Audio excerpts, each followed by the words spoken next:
Hello, welcome to Commsverse TV. This is the pre-event channel for Commsverse this year, which will take place in the UK. Do you want to know the dates? Let me show you the dates. Here we go. The dates are the 26th and 27th of June. And I'm not on my own. I've got two of us playing around with TV today. And here we are. Hello. How are you? I'm fine, thanks. And you? Good, good. Excited. This is the first Commsverse TV of 2024. Yeah. Strange things going to happen. Yeah, the strangest thing is we keep looking at each other across the room and nobody can see we're on the camera. Hello, welcome, Anouk. Is this your first Commsverse TV? It is. You wasn't here last year. Yes, it's my first Commsverse TV. I was on the event last year as a participant. This year I will do the TV together with you, but I will also be a speaker there. Yeah, we're all busy at Commsverse. We've got special guests. Shall we bring them in? Yes, please. Hey, here we go. Hey, Ewan. And it's just me. Just you. You're special, though. What my wife says. That's all right. Then we have to believe what our wives say. That's for definite. We can't argue with that. Cool. So tell us about yourself. So I'm Ewan Haig. I am CEO of Callroute /SIP Synergy. I've been with the company about 2.5 years, and our focus is very much around Microsoft Teams Voice and user lifecycle management around Microsoft Teams. So hello, everyone, and pleased to be on Commsverse TV. Excellent. And you're here because you are a sponsor this year, so you will be at the exhibition space. We are a sponsor, and we have been a sponsor right from the birth of Commsverse. It's a great event, and we're really excited to be back. And a gold sponsor as well. Oh, gold sponsor. Let's not miss the gold sponsor. Gold sponsor, yes, or a gold sponsor. All part of the fun. So what kind of value do you get as a sponsor out of an event like Commsverse? I mean, I see sponsors all over the place at different events. First time I've had a chance to ask about the value of attending such an event as a sponsor. So some of the stands are actually pre-reserved for gold sponsors. So we get kind of a premium stand slot. And we also get a speaking slot. So, I mean, that proved to be really valuable for us last year. So I think the room I was in last year had about 40 or 45 seats, and it was completely packed with people standing at the back. So for us, it's a great event. It's a very captive audience, very relevant audience. So yeah, it's just a great event to participate in and support the community as well. Are they often just about the numbers, like how many people you get into that event? No, I mean, you can go to a normal exhibition. There's a lot of footfall, but they might not be relevant people in the sense of what they're looking for. This is a really focused event around Microsoft, and our focus as a business is around Microsoft. So for us, it's a very relevant audience. So it's about the quality of people that come through the door versus the quantity. But I think actually this year there's probably more people attending than last year. The event's growing. So it's really good. Cool. Yes. You were just mentioning the business. Can you tell us a little bit more about what you guys are actually doing? Okay, I mean, we started back in 2011. We were very focused around Cisco and voice, hosted voice. About 2018, 2019, we pivoted the business really to focus around the Microsoft Teams voice opportunity, Teams phone. And we've now kind of extended that. So we're very much around not only carrying the voice, but also managing other voice deployments, such as Operator Connect, Microsoft Teams calling plans, as well as all of the other elements of Microsoft Teams, be it, Teams channels and licenses and all that sort of stuff. So we have this nice kind of self-service SaaS portal that's fully cloud-based, and large enterprises kind of sign up for the service and do a multitude of things. Think of it as kind of a box of Lego in the cloud to kind of, manage Microsoft Teams, be it, the phone system or, adding people to Teams channels, giving them licenses and all that sort of good stuff. And is it focused just around Teams, or is it focused around other M365 products? It's primarily Teams, but obviously, if new users join organizations, probably the first step in the process is to actually grant them licensing. So our product does actually support the provision of licensing towards users, but outside of that, we are very focused on the provisioning and the management around the Team stack. Okay, cool. So do you actually let's say you focus on the voice products of MS Teams because that tends to be the most difficult one for people to get a handle on? So we started there, and it's still kind of the DNA of the product. But Teams, if you think what's that, 320, 330 million active users, of which I think the latest number from Microsoft in terms of phone system users was about 20 million. So there's a large estate of users out there. So, you know, our product, yes, it's focused around voice, but it's also focused around managing the other modalities within Teams. So, for example, a user joins an organization. By default, they probably need to be a member of, say, I don't know, 10 team channels just to do their job on day one. So our platform can kind of automate the joining of the required teams based on the job role. So users could be set up in Active Directory with a certain job title, or an HR platform with a certain job title. And we then tee off of that, and essentially the platform would assign a persona, which could include, you know, joining Teams channels, for example. So yeah, the name Callroute, it kind of suggests that we just do voice. But yeah, when you get under the bonnet, it does a lot more. Nice. So you try to make the management of the teams and the users that are doing the calls easier for the companies. Yeah. So the IT sort of admin people, you know, Teams Admin Center, you can do a lot in it, but it can be kind of quite difficult to navigate. So it's really an abstraction layer on Teams Admin Center. So it's kind of got a very nice UI, but equally, you know, what we've looked to do is automate a lot of the tasks that traditionally might be ticket driven. Somebody joins an organization, a ticket's kind of raised, you know, can you grant them these licenses, you know, set them up with these Teams policies, give them a phone number, add them to a call queue. You know, what if you could just do it based on attributes in an HR system or attributes in the AD? If the person's in sales, he's based in London, I don't know what his job title is, whatever. Give him the right number. Doing these licenses, you know, give him a phone number, and there may be a case of, you know, if granting a phone number needs some sort of approvals process to kick off, so somebody actually says, yeah, definitely give him a phone number. You know, we support all of that. So it's all about really the ROI for businesses, especially the larger enterprise. It costs them a lot of money to process all these tickets when, you know, users join organizations, leave organizations, and we just automate all of that. I guess you've been in sales a long time, because once you start on a story, you're difficult to stop. Yeah. I like this story. Yeah, I mean, in fairness, I left university and I thought, I can't build the next space shuttle, but I could talk about it. So, like, I did engineering at university. So I did electronic engineering at uni, and I left and I went straight into sales. So I've been in sales for, crikey, what am I now, 52, 30 years, and it's changed a lot in that period. Yeah, you don't want to do the maths. We do stuff like that. Well, when we first got your name, we was organising this, I have to say you were going to come and talk to me in a Scottish accent. So, but I gather you are from Scotland originally. Whereabouts? So I was born in Dumfries. I then moved to Prestwick, where there's an airport. So I spent 8 years there. And when I was 9, my parents moved down to the south coast. So I now live in a place called Chichester. And I say, when I went, why haven't I got a Scottish accent? Well, when I actually went to school when I was 9 years old, everyone, should we say, laughed at me and mimicked me. And I suppose in my inner brain just went, I better stop talking like a Scot and talk like a Southerner. And it kind of stuck, I suppose. Can you still talk like a Scot? Apart from the I don't know and all that sort of stuff, mate. It's all gone. Do you still enjoy the whiskey? I do like a whiskey at Christmas. Yeah. But no, myself. Just at Christmas. Well, yeah, pretty much actually. Or actually, I have to say, when I had COVID and I lost my sense of smell and everything else, actually, it was the only thing you had a drink and it kind of, proliferated up the nostrils. So yeah, but I'm not a big whiskey fan. You're talking to the wrong person then. Yeah. Yes, talking about whiskey, you can continue about it. So forever and ever. That's cool. So let's talk about something funny. So you must get some pretty odd requests when you do these kinds of exhibitions and stalls. People coming to you and kind of saying, yes, when can you put my phone on my desk, that kind of stuff. I mean, is there a lot of misunderstanding about MS Teams calling and what it can actually deliver and the fun and the value in it?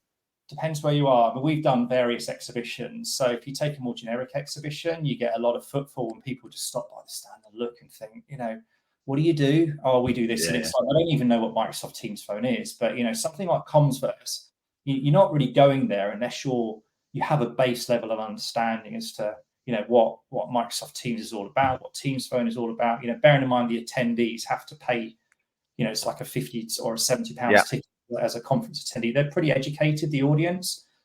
So generally, we don't get many silly questions. No. Nice. Other events we do. Yeah, I can imagine. And the venue itself is pretty impressive. Oh, it's lovely. Yeah. And food, by the way, if you haven't been to Commsvers, the food is amazing. Absolutely. Yeah, that is very true. Actually, it's one of the experiences, one of the leading ones. So, Anouk, are you going to take the car drive this year? Maybe. It depends if I have time or not. It depends on how busy you keep me with all of this. Oh, how busy! I've never done that. Actually, the car drive, I've never actually had a chance to do it. But yeah, apparently it's good. It is incredible. When first time I did Commsverse, I guess 3 years ago, I walked up and saw these things driving around outside the hotel window, and immediately went and booked a session because they was pretty cool. Maybe for the listeners and the watchers that don't know the venue location, why do we talk about the car drives? Because it's at Mercedes World, just outside London towards Guildford, and it is one of the best conference venues going. Well, actually, until our new conference, but we're not going to cover about that now. No. But yeah, it's definitely pretty cool. It's cool with the history as well. I mean, this is the whole center is in the middle of a circle. You can actually see the old racetrack from the satellite pictures on Google Earth, and you might even spot the old Concorde sitting in the background as well, which is quite neat. So the venue is very good. But yes, Mercedes World is where the event takes place. So we're in one area, and they actually move all the cars out of the area that we run the exhibition in the day before we turn up. They put them around the other side of the place, but you can go walk around the car. So it is cool. But yeah, if you're a Formula One fan, it's a definite must because I've actually got Lewis Hamilton's old car. They have, yeah. It's actually all the parts are actually sort of suspended on wires, so you can actually see how the car is put together, and it's very cool. And they've also got the biggest lifts you'll ever see, because obviously they got lifts to actually get the cars up to the top floor. Yes, I saw that last year. Yeah, suppose the engineer in your head, Ewan, says that is impressive when you see all that car taken apart, hanging from wires from the roof. Yeah, it is pretty cool. Yeah, they do 2 or 3 things, but I have to say I couldn't quite get the car to do donuts around the oil track. It's harder than you think. It's one of those things where the boy goes, "Oh, that's easy," until you try it. And yeah, the sideways around the track is something I will do again this year. So that's pretty neat. So you'll crack it this year, Steve. I'll have to go and practice. Yes, I'll have a bit more time because we're going to be turning up a bit early. So. Definitely do that. Moraine has not joined us today. He's one of the other hosts of Commsverse TV this year. And seeing as he's not here, I can actually tell you the story. We both took the Mercedes race around the circuit at the same time. And Moraine is a good driver, but he's not the fastest in the world. And my driver had to radio his driver and ask him to pull over so that we could carry on and go past. He's just holding everybody up. So, Moraine, we'll practice again this year so you can go faster and we'll see what we can do. So, the other reason everybody goes to these events is swag. Mm-hmm. You got some plans for a good giveaway or a raffle or a freebie or a... How long have we got until the show? When's the date again? Is it 26th of June?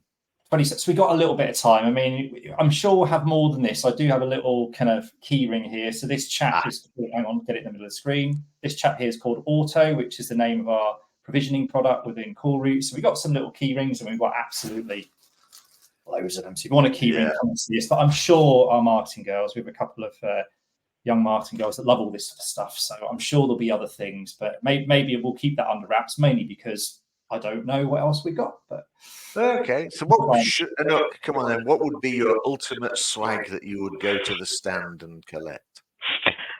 Ooh, that's a difficult question to answer. I don't know. What do you mean you don't know? You've been to lots of exhibitions.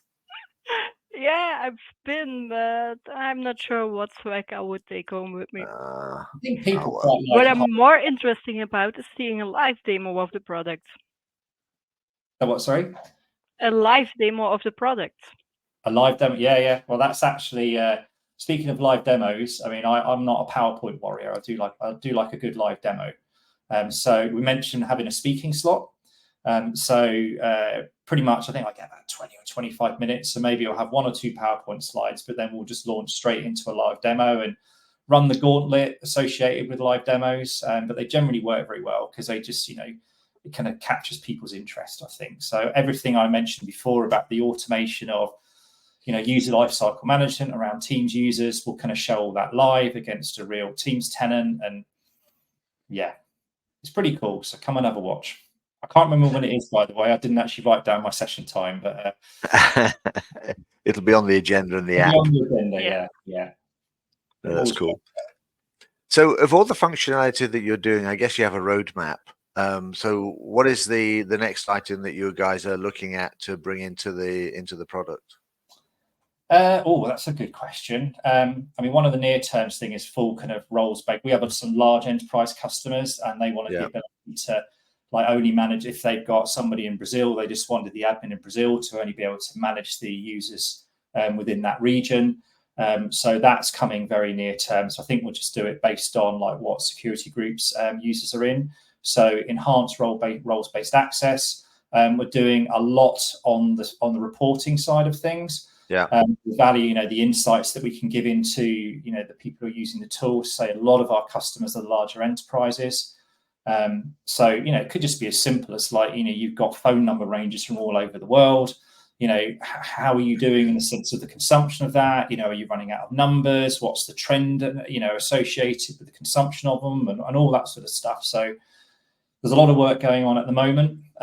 And we actually, as a business, because it's cloud, we generally push releases about every 2 to 3 weeks. So our platform is incredibly organic, and you'll see improvements, quite rapidly.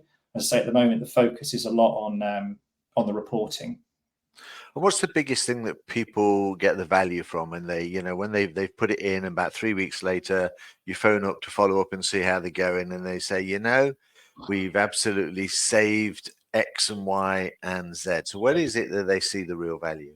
Oh, it depends who you talk to, because our platform is, I say, it's a bit of a box of Lego. There's lots of different use cases. But some of the recent ones we had a company that's got 25,000 users, 120,000 phone numbers, and they manage those phone numbers on spreadsheets, believe it or not. And they have to pay their operator for each phone number they've got comes with a fee. They have to pay their operators a hosting fee for those phone numbers, but they just didn't know which ones to get rid of. So by actually putting those into Callroute, they then get all of the insights around those phone numbers, which allowed them to start retiring those phone numbers and give those phone numbers back to the operators. Because a lot of the phone numbers come from yesteryear, when everyone had a phone number and a phone on the desk, and the world's changed.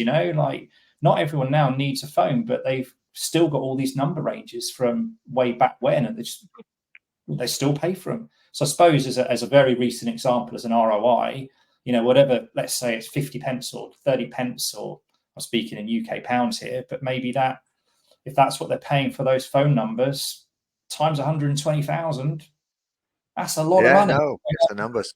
Makes your product very affordable now and very good value. Yeah. And because it's pure cloud as well, we just say to customers, look, just try it. We can send you an invite to the service, have a play with it. If you feel it's going to deliver the ROI, they can go on to 30-day rolling contracts. There's just no setup fees. Say it's 100% cloud, so it's risk-free to try it. Back in the olden days, you'd maybe have kit that was installed on site. There'd be professional services. The whole thing about Callroute is it's a native cloud service. You can be using it and getting value from it in minutes. And that's either actually, believe it or not, on the voice side of things, we can do a full direct routing deployment in probably 3 or 4 minutes to get dial tone. It's really quick. And then equally, if you're just using us to do the management side of things, apart from just signing into your tenant a couple of times with a user that's got the right roles within the Microsoft environment, you then get all of the insights, and you pretty much get 14 days to, should we say, fill your boots around the insights and learn about how you're using your tenant and your phone numbers. And if you want to keep learning and keep using the value of Callroute, then that's when we send you a bill. I'm sure. Just send the bill. Which is the bit that we want to do. What is the biggest challenge for Callroute? It's the fast-changing Teams environment from Microsoft.